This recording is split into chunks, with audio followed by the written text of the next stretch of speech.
Mari kita membaca Injil Yohanes dari pasal 11. Injil Yohanes pasal ke-11. Kita mau membaca dari ayat ke-45 dan seterusnya. Kita telah membicarakan 3 kalimat kata-kata kerja.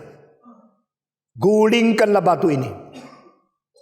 Lazarus keluarlah. Dan bukalah ikatan-ikatan yang membelenggu dia. Sekarang kita mulai dari ayat 45. Banyak di antara orang-orang Yahudi yang datang melawat Maria dan yang menyaksikan sendiri apa yang telah dibuat Yesus, percaya kepada dia. Tetapi ada yang pergi kepada orang-orang Farisi dan menceritakan kepada mereka apa yang telah dibuat Yesus itu.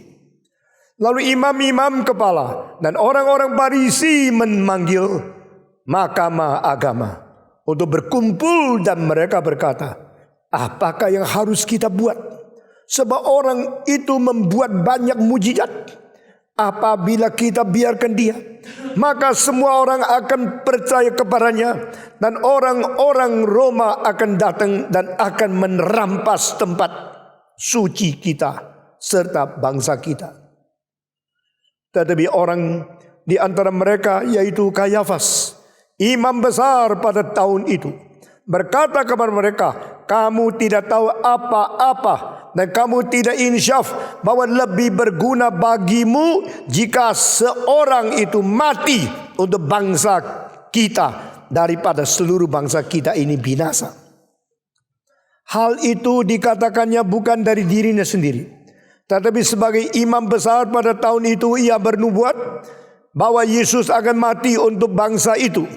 Dan bukan untuk bangsa itu saja, tetapi juga untuk mengumpulkan dan mempersatukan anak-anak Allah yang tercerai-berai. Mulai dari hari itu, mereka sepakat untuk membunuh dia. Atau mereka bermusyawarah bagaimana caranya membunuh Yesus. Pembacaan kitab sampai di sini. Saudara-saudara, pasal 11, Yesus melakukan mujizat terbesar di antara 35 mujizat yang pernah dilakukan Yesus. Inilah mujizat paling besar. Mujizat bukan saja menyembuhkan, mujizat bukan saja membereskan kesehatan manusia yang terganggu, bukan saja membangkitkan orang yang sudah mati. Yesus membangkitkan orang yang sudah terkubur 4 hari, mayatnya sudah bau, masih mengembalikan dia menjadi orang hidup yang boleh berdiri, boleh berjalan, boleh makan bersama dengan orang sekitarnya di kampung itu. Banyak orang melihat terjadinya perkara ini, tercengang. How can I see this happen? How can this occur? It is impossible for a man who had been buried for 4 days rise up again and sit together and eat together with us. This is such a great miracle. This never happened in the history. Mereka tak pernah melihat hal ini terjadi. Maka mereka tercengang. Lalu mereka menjadi percaya. Yang tidak percaya menjadi percaya. Kalau bagi gereja ini peristiwa paling besar. Yang tak percaya bagi Tuhan Yesus ini nothing. Jangan kira kalau banyak orang percaya Yesus terharu. Tuhan tahu orang-orang percaya, kebanyakan percaya karena melihat mujizat. Orang yang percaya Yesus karena melihat mujizat itu sampah. Kalau tidak lihat mujizat mereka percaya dia? Tidak. Tetapi percaya tidak seharusnya karena melihat mujizat. Yesus berkata di dalam pasal 6, karena kamu lihat mujizat, karena kamu makan kenyang, karena kamu mendapatkan roti dibagikan kepada 5.000 orang, maka aku percaya kepadaku. Saudara-saudara, saya berkata kepadamu, jangan berusaha untuk roti yang bisa rusak. Berusahalah untuk roti yang tidak bisa rusak, yaitu dagingku dan darahku yang harus kau makan dan kau minum. Lalu mereka pergi. Orang yang melihat mujizat percaya. Waktu Yesus mengalihkan kepada dagingku, darahku, semua percaya hilang. Saya sangat tidak tertarik sama orang. Aku percaya kalau mereka sudah maju, engkau senang. Mereka sudah menerima Yesus, engkau kira engkau berbuah. Paul Walsh mengatakan, apakah kau diselamatkan karena engkau maju ke depan? Kau maju ke depan, angkat tangan, kau menjadi orang selamat. Kau diselamatkan karena Kristus mati bagimu, bukan karena kau beriman. Kalimat-kalimat tajam seperti itu sudah tidak ada di mulut banyak pendeta. Kebanyakan pendeta itu cuma kepingin kelihatan banyak orang percaya. Yang ikut kebaktian, yang maju ke depan ratusan ribu. Dicari lagi, tidak sampai 100 yang masuk ke gereja. Saudara-saudara, kita terlalu gampang ditipu oleh fenomena. Kita terlalu senang kalau kita mempunyai perasaan saya begitu penting, saya melihat pekerjaan Tuhan sukses. Banyak orang melihat hal itu, lalu mereka datang percaya kepada Yesus Kristus. Hal ini dikatakan di dalam perjanjian baru, khususnya Injil Yohanes, berkali-kali seperti sampah. Mulai dari pasal kedua, setelah Yesus melakukan banyak mujizat, banyak yang percaya di Yerusalem. Tetapi Yesus tidak menyerahkan diri kepada mereka. You believe in me? I don't care. I don't believe in you. You say you're Christian? I don't confess you. Bahkan orang melakukan mujizat yang bernubuat, yang mengusir setan. Orang yang mempunyai pelayanan begitu sukses. Mungkin Tuhan Yesus berkata, I never knew you. Saya tidak pernah mengenal engkau. Pergilah kepada kegelapan. Kita terlalu gampang ditipu oleh fenomena. Kita terlalu gampang mendapat hiburan kalau ada orang percaya angkat tangan. Aduh begitu banyak. Saudara-saudara, kalau kita kumpulkan anak muda lalu mereka angkat tangan, kita senang. Di antara mereka betul-betul yang bertobat, yang menerima Tuhan dan diselamatkan. Betul-betul yang diperanakan pula berapa banyak. Tidak ada orang tahu. Saya sendiri takut. Saya berkhotbah setiap tahun lebih dari 15 kota. Dan kadang-kadang satu kota di 3 hari lebih 10.000 yang datang.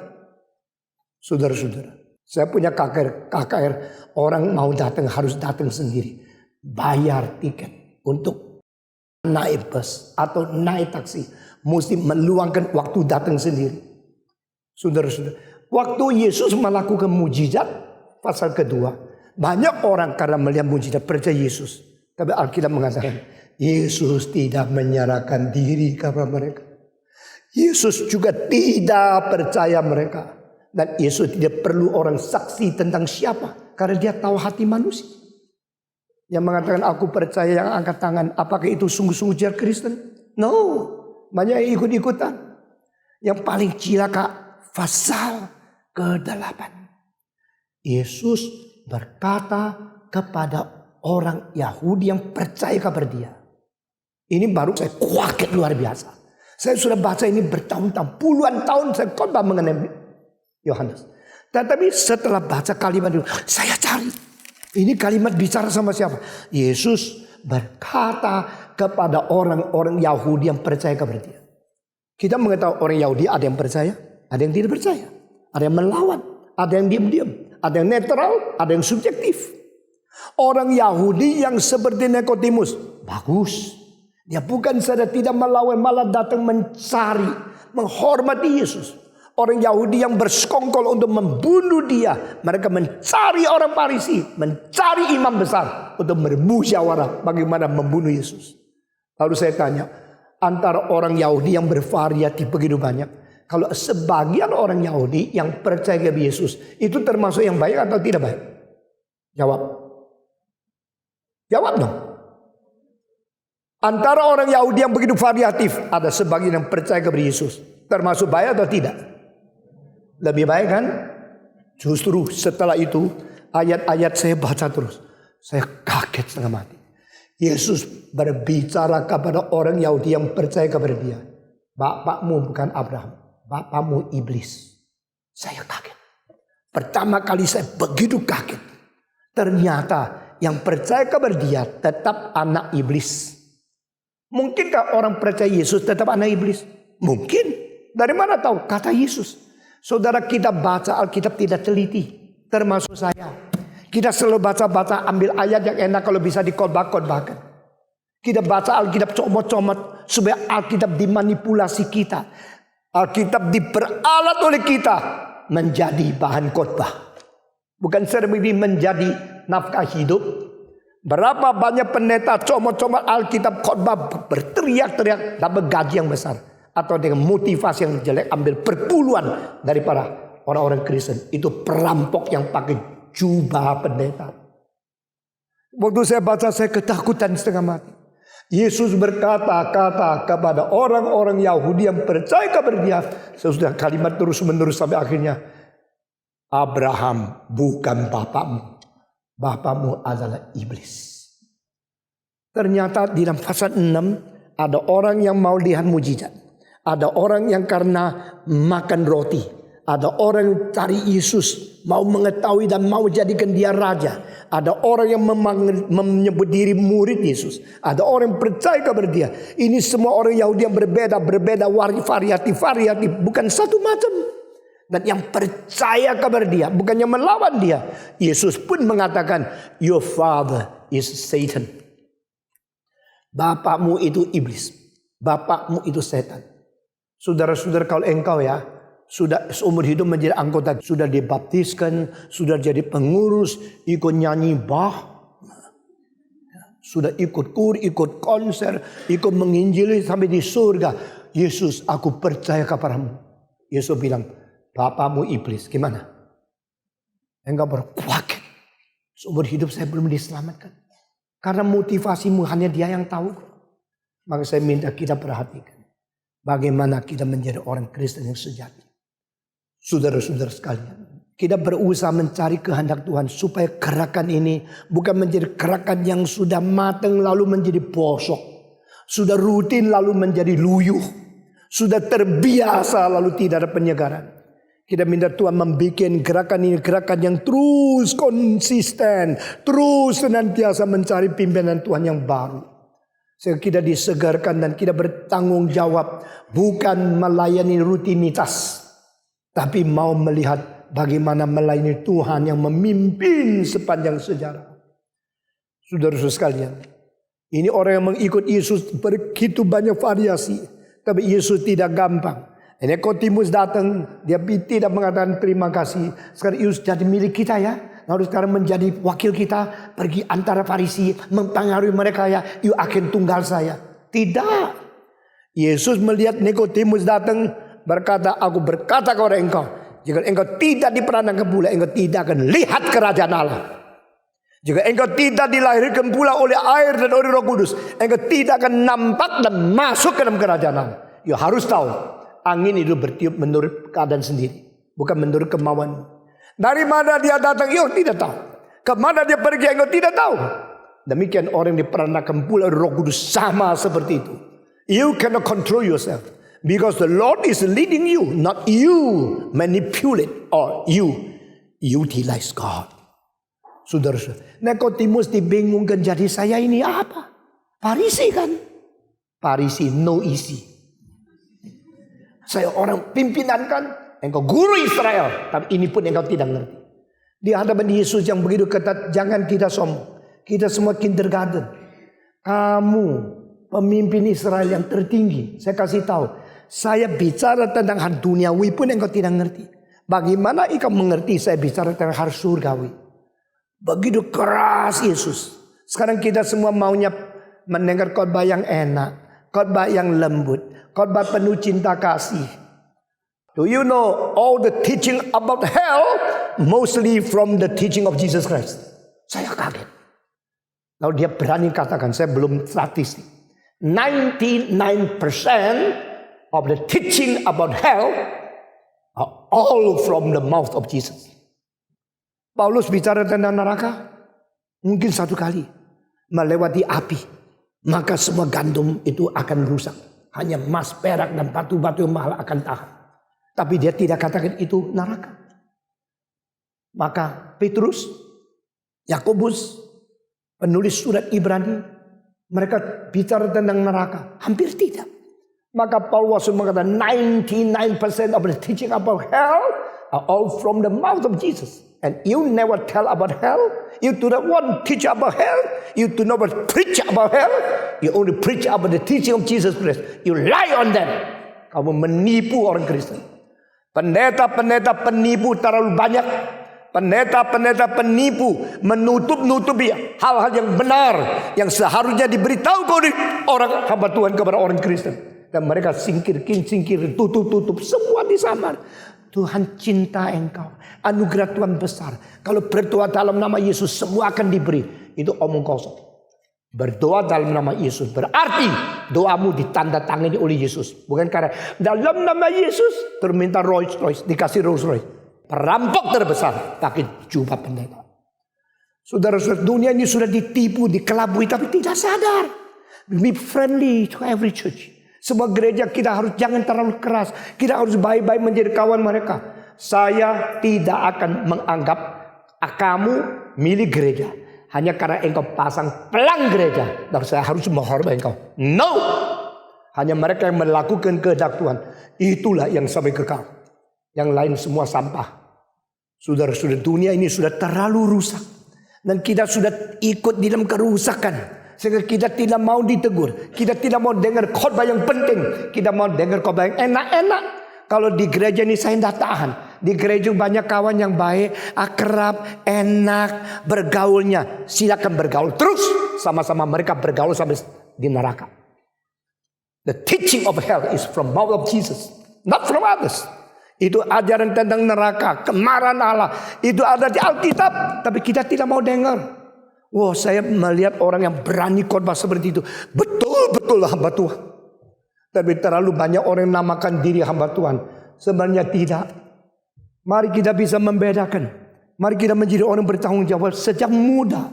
Kalau engkau dididik seperti ini, engkau seumur hidup takut kepada Tuhan, engkau akan merubah dunia. Kalau bukan demikian, engkau boleh dapat anggota banyak. Gereja makin besar, makin banyak anggota, tapi ajarannya salah. Itu adalah penipuan iblis. Dan itu makin besar, makin malu. Di dalam satu komentar mengatakan satu kalimat begini. What is the meaning of gathering the whole stadium to listen to the wrong teachings in compare with a small church listen to every word is faithful to the Bible. Apa gunanya kumpulkan ratusan ribu orang semua di football stadium kelihatan kekristenan begitu maju mendengarkan khotbah-khotbah yang salah. Bagaimana dibandingkan dengan satu gereja yang tidak besar, tapi setiap kalimat itu firman Tuhan sesuai dengan kitab suci. Saudara-saudara, mari kita bertobat, berkata bertuhan, hanya yang sejati yang saya mau taat. Hindarkan saya daripada ajaran yang salah-salah. Jadikan saya telanjang di hadapmu. Nah, engkau tahu di mana sakitku, di mana lukaku. Lalu sembuhkan aku. Saudara-saudara, Yesus menyatakan kuasa begitu besar. Bangkitkan Lazarus keluar dari kematian. Lazarus keluar. Lazarus keluar. Siapa mempunyai kuasa begitu besar? Menteriakkan nama seseorang. Dan orang yang mati itu dengar namanya dipanggil. Lalu dia keluar. Kecuali Yesus Allah, tak mungkin ada hal yang terjadi. Orang suka kesembuhan-kesembuhan, tapi tak berani membangkitkan orang mati. Kenapa? Tuhan Yesus tidak berubah. Dulu Yesus membangkitkan orang mati. Kalau Yesus tidak berubah, sekarang juga dong. Betul nggak? Jawab. Kalau Yesus tidak berubah, dulu Yesus menyembuhkan orang sakit, sekarang menyembuhkan. Dulu Yesus membangkitkan, sekarang juga membangkitkan. Yesus kuasanya tidak berubah kan? Kalau kuasa tidak berubah, kenapa hanya dijelaskan kuasa kesembuhan tidak berubah? Kuasa membangkitkan sudah tak ada. Itu penipuan. Saudara, engkau mesti berlogika yang lebih kuat. Meskipun logika itu tidak cukup untuk menjelaskan firman Tuhan. Tapi sedikitnya orang Kristen harus berlogika. Kalau Yesus kuasanya tidak berubah. Dulu Yesus mengatakan Lazarus keluar. Lazarus keluar. Sekarang pendeta yang mau menyembuhkan orang sakit juga berani tuh berdiri di kuburan. Suruh mati keluar. Kalau ini tidak bisa. Kalau itu bisa. Karena kuasa Yesus di situ sudah robah. Kalau gini sudah robah. Saudara, penipu seperti ini. Mari kita bertanggung jawab kepada Tuhan.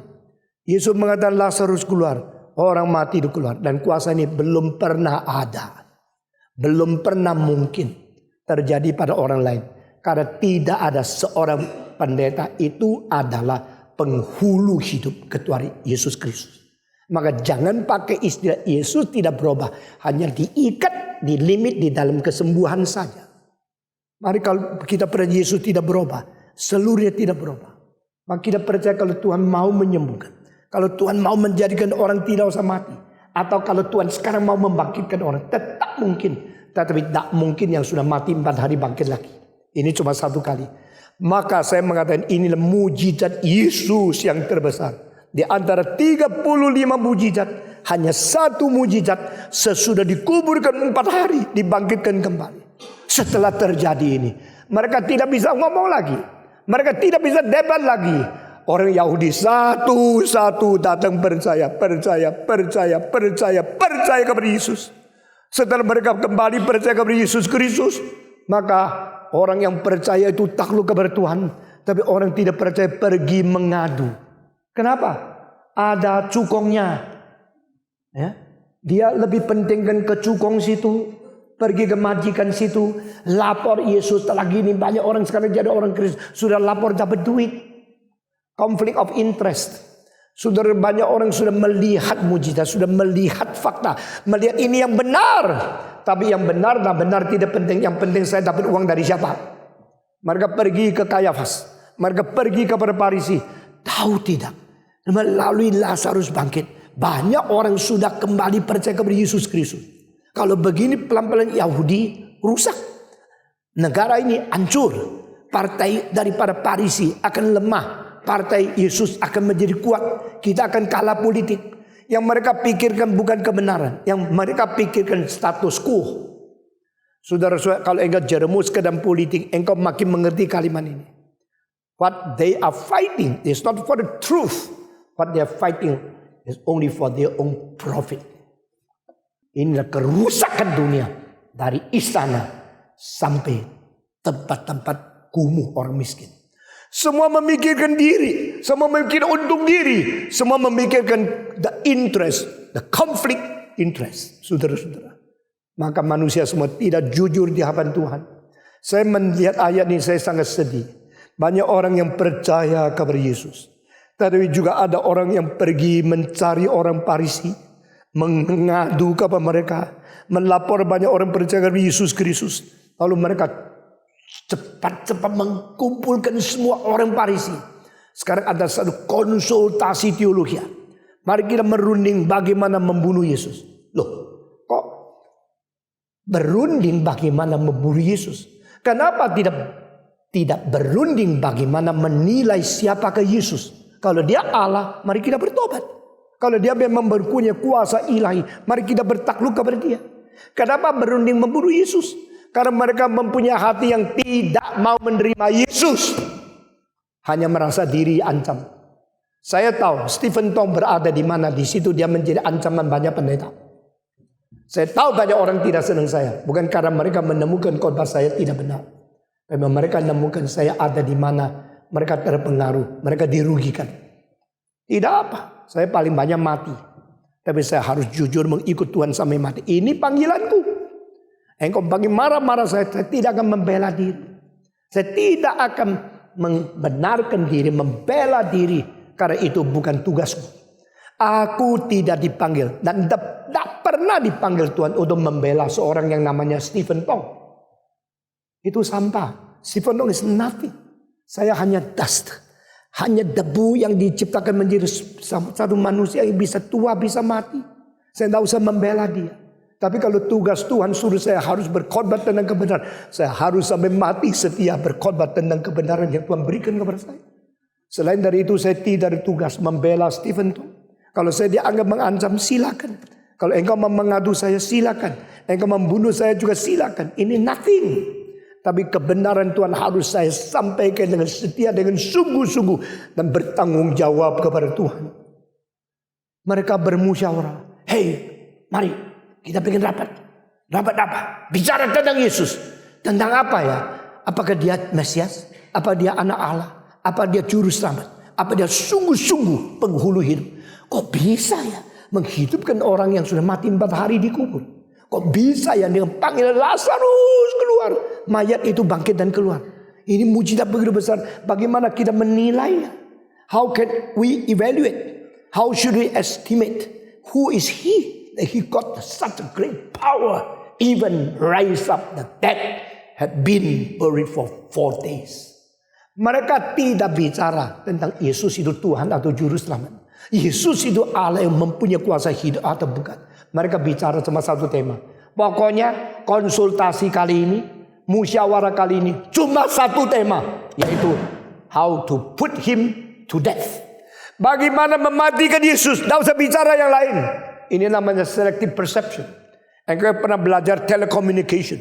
Engkau mengetahui istilah ini, selective perception. Apa artinya? We are not going to talk other topic than what we determine to talk already. Kita sudah tetapkan topik yang kita mau bicara. Tidak usah bicara, ini yang dipilih. Di luar ini semua tidak usah ngomong. Bicara hanya mengetahui bagaimana membunuh Yesus. Mereka sudah ikut, sudah mau membunuh Yesus sejak pasal 5. Tapi pasal 11 membunuh Yesus caranya bagaimana? Kapan? Taktiknya, strateginya, metodenya. Sekaligus Lazarus dibunuh. Kenapa? Keberadaan Yesus sudah mengancam. Keberadaan Lazarus sudah menjadi kerugian bangsa Yahudi. Kalau ini orang masih ada, pasti lebih banyak ikut dia. Kalau banyak orang ikut dia, tidak ada orang ikut kita. Kita semua imam makan apa? Kalau semua orang pergi ke sungai Yordan, pergi mendengarkan Yohanes dan tidak datang ke bait Allah. Bagaimana bait Allah menjadi kosong? Yang mereka pikirkan bukan kebenaran. Yang mereka pikirkan adalah bagaimana status quo kita bisa dipelihara. Cilakalah kalau engkau mulai memikirkan profitmu dan tidak memikirkan kebenaran. Kau lebih cilaka daripada binatang-binatang. Binatang kenapa berjuang? Mengapa bertarung? Mengapa anjing berkelahi? Rebut makanan. Tidak ada anjing yang berkelahi merebut kebenaran. Tidak ada. Adakah anjing mengatakan saya berkelahi sama kamu? Karena Yesus Tuhan, kamu memfitnah dia. Tidak ada. Karena tulang ini kamu rebut, saya mau rebut kembali. Itu menjadi interest. Itu menjadi gairah, menjadi impulse, menjadi drive to fight. Saudara-saudara, jika engkau hidup selamanya hanya memperjuangkan namamu, mukamu, gengsimu, profitmu, untung rugimu, engkau bukan manusia. Jika engkau manusia, engkau harus berjuang untuk kebenaran. Jika orang Kristen, engkau harus berjuang untuk kebenaran sesuai dengan ajaran Alkitab atau tidak. Tidak usah bicara yang lain. Selective perception, the chosen topic of consultation. We are not going to talk about who is Jesus. We are only going to talk about how to put him to death. Jangan bicara siapa Yesus, bicara bagaimana membunuh dia. Saudara sudah membunuh? Iya. Membunuh orang? Iya. Bolehkah membunuh? Tidak. Masih ingat 10 hukum? Ingat. Coba. 1, 2, 3, 5, 6. 5. Hormati orang tuamu. 6. Jangan membunuh. 7. Jangan berzina. 8. Jangan tamak. 9. Jangan berdusta, merugikan orang lain, bukan menolong orang lain. 10. Jangan menginginkan rumah, istri, dan sawah orang lain. Jangan ini, jangan ini, jangan itu. Semua sudah terikat di situ. Lalu tahu kan? Hukum ke-6 jangan membunuh ya. Ya tahu. Kenapa sekarang membunuh? Ya harus bunuh dong. Kenapa membunuh? Karena dia telah melanggar hukum. Jadi kalau melanggar hukum harus dibunuh. Lalu yang membunuh tidak melanggar hukum. Langgar nggak? Jawab. Dia melanggar hukum, maka saya membunuh. Waktu saya membunuh, langgar hukum enggak? Tidak bisa jawab. Tidak bisa jawab. Aku membunuh dia karena dia melanggar hukum. Tapi waktu saya membunuh, saya melanggar hukum enggak? Ya saya melanggar hukum justru untuk membunuh orang yang melanggar hukum. Untuk membunuh orang yang melanggar hukum, saya harus melanggar hukum. Sebab polisi menangkap orang yang terlalu cepat, dia harus lebih cepat dari orang itu. Harus bisa menangkap dia. Engkau spend waktu 80 mil. Sama ditulis 30 mil. Engkau polisi menangkap engkau. Dia bilang saya harus ikut peraturan 30 mil. Makin ngejar itu makin jauh kan. Jadi polisi engkau 8 jam, 90. Aku melanggar hukum, baru bisa menangkap orang yang melanggar hukum. Kayak gini kan? Logikanya begini, maka Yesus harus dibunuh. Yesus harus dibunuh karena Yesus melanggar hukum. Lalu kalau waktu saya membunuh, saya melanggar hukum. Saya melanggar hukum justru untuk membasmi orang yang langgar hukum. Inilah logikanya orang Yahudi. Baru mereka membunuh Yesus Kristus. Mereka ingin tak Yesus mati? Ingin. Justru ingin sekali cepat matikan Yesus. Supaya apa? Kalau kita tidak matikan Yesus, Yesus matikan kita. Untuk membela kita tidak usah mati, ya matiin dia dulu dong. Nah ini adalah cara yang paling sederhana orang berdosa membela diri berdosa. In order to let us survive, kill him. If we do not kill him, he will kill you. Nah inilah yang ditangkap oleh seorang sastrawan yang tulis satu buku teologi, Christ and the Culture. Buku yang ditulis oleh seorang namanya Richard Niebuhr. Adik daripada seorang teolog besar namanya Reinhold Niebuhr. Di dalam buku yang ditulis oleh Richard Niebuhr, dia mengatakan di dalam introduksinya, why Jewish people have to murder Jesus Christ? Because in between two things, either he died and you can keep and survive your Jewish tradition and culture, or you let him survive and he killed your culture of Judaism. Untuk mempertahankan salah satu, kalau Yesus mati, kebudayaan Yudaisme akan terus. Kalau Yudaisme itu tidak terus, maka Yesus akan terus. Di antara mau pilih Yesus yang mati supaya Yudaisme terus berada, atau Yudaisme dimatikan oleh Yesus dan dia berada. Pilihan cuma satu, bunuh Yesus supaya Yudaisme dipertahankan di dalam dunia. Kill him. Saudara, sewaktu mereka bertindak untuk kill him, mereka tidak sadar Yesus adalah hidup itu sendiri yang tak mungkin dibunuh, maka dia bangkit. Nah ini keadaan yang cerat yang begitu ketat, itu tidak dimengerti oleh orang berdosa. Hanya Tuhan Allah yang melampaui semua bijaksana manusia yang melihat dari atas. Saudara-saudara, engkau tak pernah sangka ya kekristenan begitu dalam. Kekristenan tidak dangkal seperti apa yang dikhotbahkan oleh orang-orang yang katanya besar dan tak mengerti Alkitab. Kekristenan itu mendalam sekali sampai semua kesulitan paling berat daripada kebudayaan dan konflik dengan firman Tuhan. Jawaban sudah ada di sini. Tapi terlalu banyak sekolah teologi tidak ngerti. Banyak profesor mengajar anak-anak, murid-murid tidak tahu apa-apa. Lalu sudah dapat gelar doktor, berarti menjadi pendeta terkenal. Begitu banyak profesor mengajar sesuatu. Lalu minggu depan, tahun depan mengajar sesuatu lagi. Tapi tidak menurunkan semangat kekristenan sejati. Tidak menurunkan api penginjilan sejati. Tapi orang Asia begitu bodoh. Asal lulus dari luar negeri pulang sudah doktor teologi.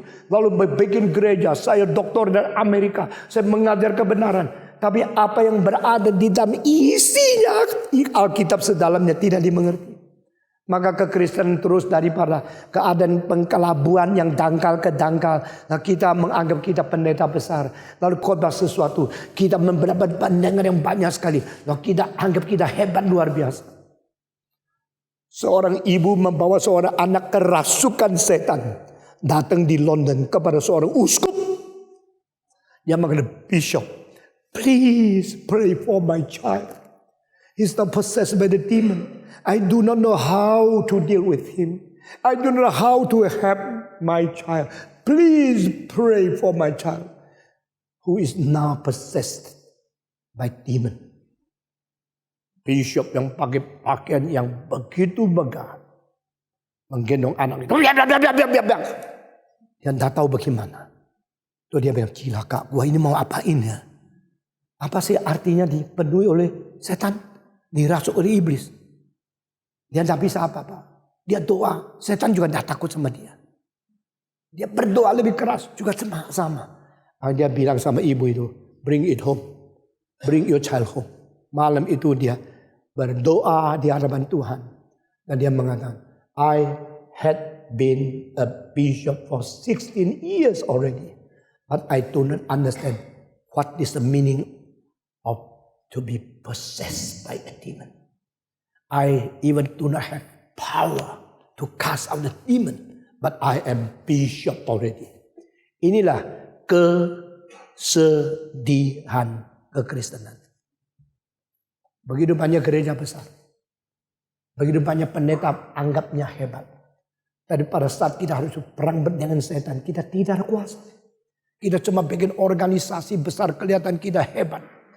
Dan pendeta-pendeta gereja besar di Singapura gajinya tak habis-habis.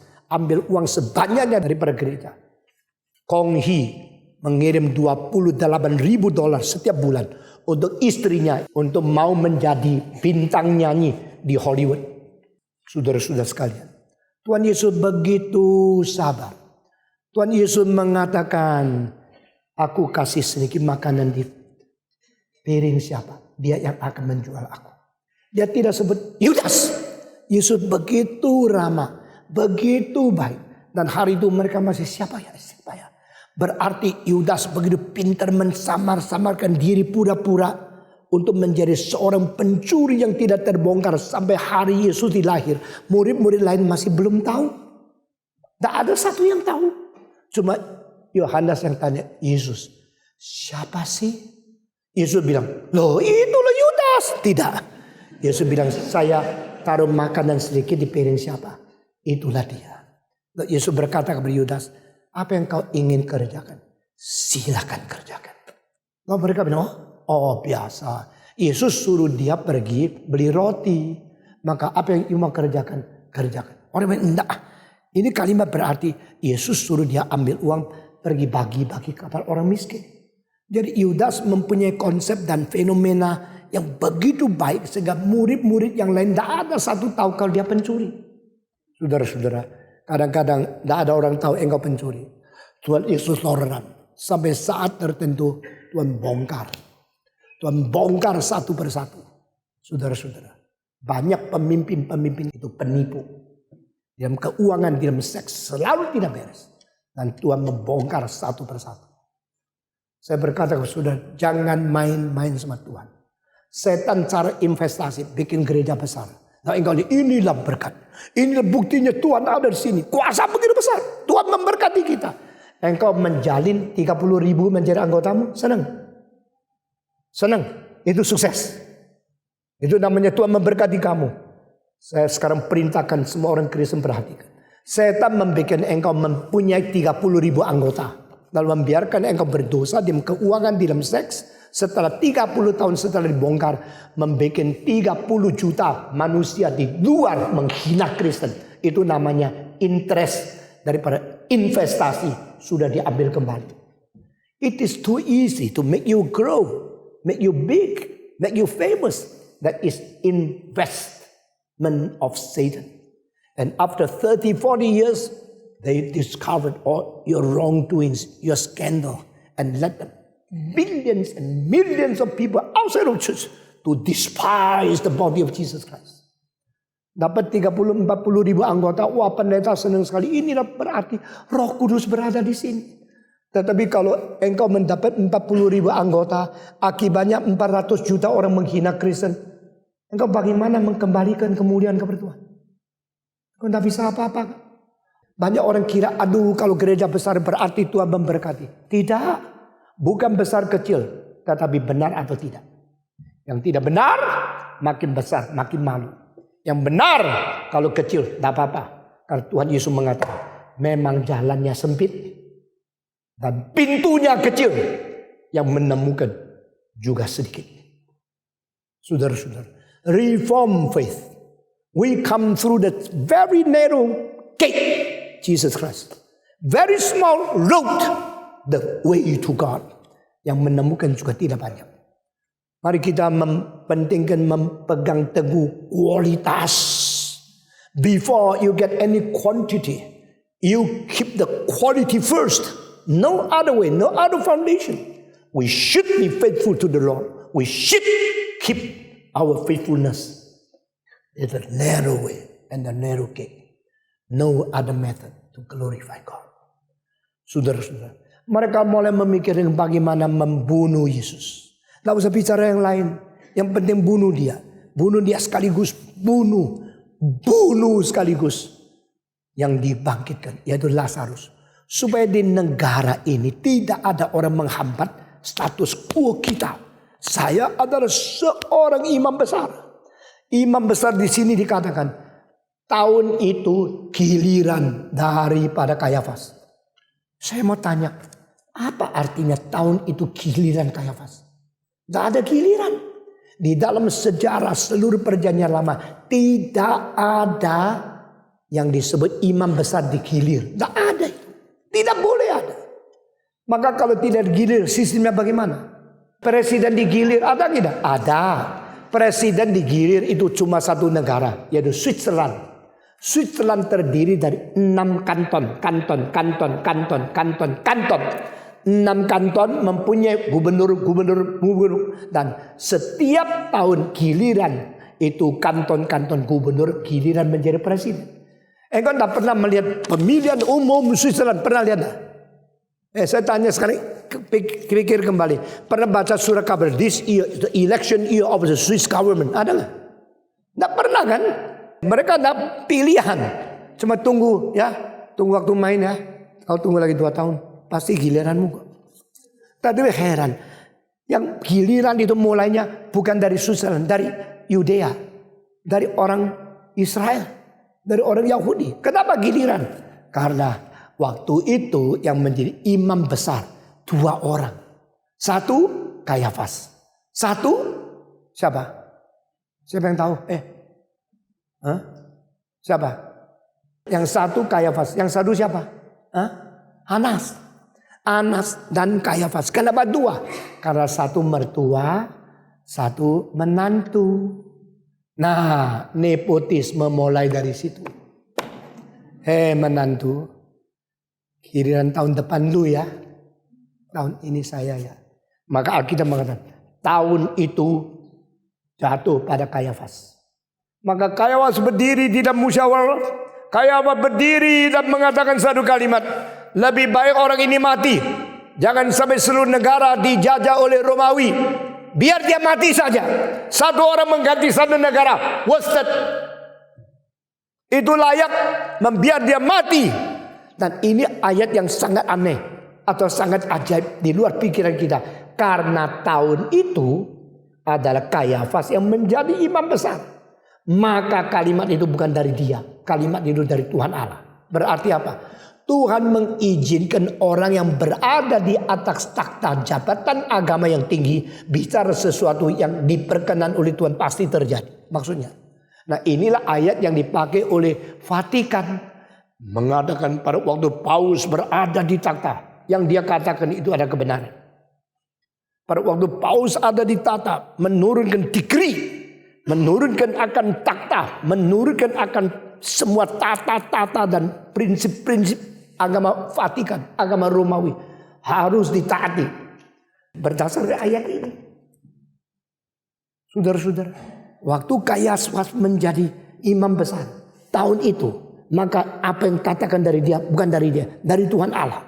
Berarti Tuhan memakai kalimat dia, biarlah 1 orang mati mengganti 1 bangsa tidak usah mati. Itu lebih baik daripada 1 bangsa mati dan orang itu tidak usah mati. Maksudnya apa? Tuhan mengizinkan sesuatu doktrin yang dikatakan oleh seorang penting di atas takhta agama. Mengatakan Yesus akan mati untuk bangsa. Nah, Yesus akan mati untuk bangsa. Itu sebenarnya satu kebenaran. He come to save his people. Masih ingat? Mereka bicara sama Yusuf. Engkau terima saja perempuan yang hamil itu. Karena kehamilan dia dari saya. Bukan dia berselingkuh. You jangan skeptik. Jangan meragukan. Terima dia saja. Dan tahun depan dia akan melahirkan seorang anak. Beri nama Yesus kepada anak itu. Yesus yaitu bahasa Greka. Yesus. Bahasa Ibrani Joshua. Beri kepada dia nama Joshua. Yesus. Atau bahasa Inggris Jesus. Give the name Jesus to that child will be born by Mary. Because He will save His people out from the bondage of sin. Namakan Dia Yesus karena Dia akan menyelamatkan umatnya dari dosa. Maka setelah Yesus lahir namanya Yesus. Engkau juru selamat. Engkau akan mengeluarkan bangsamu dari dosa. Nah saudara-saudara, memang di dalam kekekalan Yesus menyelamatkan bangsanya dari dosa. Dan sekarang di sini ada kalimat, biar orang itu mati supaya bangsanya diselamatkan, lebih baik dia mati supaya bangsa tidak mati. Kelop, maka mereka kira ini dari Tuhan Allah. Karena tahun itu Kayawas yang menjadi imam besar. Maka kalimat itu berarti dari Allah, bukan dari dia sendiri. Bahwa Yesus harus mati supaya umatnya di sini diterjemahkan menjadi orang Israel tidak usah mati. Karena Yesus yang mati bagi mereka. Itu sebab musyawarah ini ambil keputusan. Biar Yesus harus mati. Saudara-saudara, ini baru pasal 11 ya. Nanti sampai pasal 11, 12. Selesai bicara sama Yahudi. 13, 14, 15, 16. Selesai bicara sama murid. 17. Selesai bicara sama Allah. Sesudah itu pembicaraan antara Yesus dan Yahudi. Selesai 12. Pembicaraan Yesus sama murid-murid. Selesai 16. Pembicaraan Yesus sama Allah Bapa. Selesai 17. Maka sisa 18 ditangkap. 19 disalibkan. 20 dibangkitkan. 21 memberikan pengaturan pesan kepada Petrus untuk menggembalakan gerejanya. Dan 21 dia sudah pergi kepada Bapa. Lalu Injil Yohanes rangkum seluruhnya. Mari kita akan menyelidiki baik-baik semua firman Tuhan. Tuhan pimpin kita mengerti Injil Yohanes yang begitu penting. Saudara, sekali lagi saya berkata, kau datang ke gereja ini sedang digarap dengan rencana mengerti firman Tuhan, bukan main-main. Kalau kau mau cari, saya terus terang kasih tahu, tidak ada gereja yang merencanakan mendidik kamu mengerti firman Tuhan setajam, sedalam, dan sekomprehensif seperti di gereja ini. Selama saya masih hidup, saya berjanji sama Tuhan setiap kebaktian saya akan mengisi firman Tuhan yang sejati dan dalam. Saya akan menggarap setiap pendengar dengan teratur mengerti firman Tuhan. Saudara-saudara, tetapi seorang di antara mereka, yaitu Kayafas imam besar, pada tahun itu berkata kepada mereka, kamu tidak tahu apa-apa dan kamu tidak insyaf bahwa lebih berguna bagimu jika satu orang mati untuk bangsa kita dan daripada seluruh bangsa ini harus mati. Hal itu dikatakannya bukan dari dirinya sendiri, tetapi sebagai imam besar pada tahun itu ia bernubuat bahwa Yesus akan mati untuk bangsa itu. Dan bukan untuk bangsa itu saja, tetapi juga untuk semua, mengumpulkan dan mempersatukan anak-anak Allah yang tercerai-berai. Mulai dari hari itu mereka sepakat untuk membunuh Yesus. Saudara-saudara, sekali lagi sejak umur 17 saya mentafsirkan Yohanes. Dari umur 17 sampai sekarang umur 71. Saudara-saudara, lebih dari 54 tahun setengah saya mentafsirkan kitab Yohanes. Makin tafsir, makin gentar, makin takut. Such a great book. Who is worthy to explain to you? Who is worthy enough to expound, to make clear for us to understand? Saya tidak layak. Sama seperti Macon Sargent, after conducting Messiah for 40 years, yang mengatakan, I am so small as a musician. I'm not worthy to interpret the oratory of Messiah to you. I'm not worthy. Saya juga rasa begini. Makin kita mendengar, makin kita rasa firman Tuhan terlalu besar dan kita terlalu kecil. Tapi saudara-saudara, Yesus sudah sampai fase 11. Nasibnya secara manusia sulit ditetapkan, tidak mungkin melarikan diri. Dia pasti dibenci. dia pasti dituduh, dia pasti diserahkan kepada orang kafir, dia pasti difitnah, pasti dikutuk, dan pasti dihancurkan dan dipaku di atas kayu salib. Karena inilah cara Tuhan menyelamatkan kita. Kekristenan bukan agama yang menjanji kekayaan. Itu salah tafsiran daripada orang-orang yang bertanggung jawab. Kekristenan bukan membuat engkau senang-senang, lalu melihat suburnya seluruh penawayan Tuhan yang besar, seluruh dunia di orang Kristen. No such thing. Ini jalan yang kecil, yang menemukan sedikit. Kita bikin lebar, tidak ada gunanya. Itu akan membawa banyak orang Kristen yang palsu masuk ke dalam gereja. Mari kita menjadi orang yang setia, mengerti dengan tuntas, dan mengetahui Yesus harus mati. Kalau Yesus tidak mati, tidak mungkin masuk ke dalam kemuliaan. Saudara-saudara. Nanti pada fase 12 engkau melihat satu kemuliaan yang double di dalam lapisannya. Yesus berkata, aku sengsara dan aku sekarang sangat susah. Oh Bapa, lepaskan aku dari waktu ini.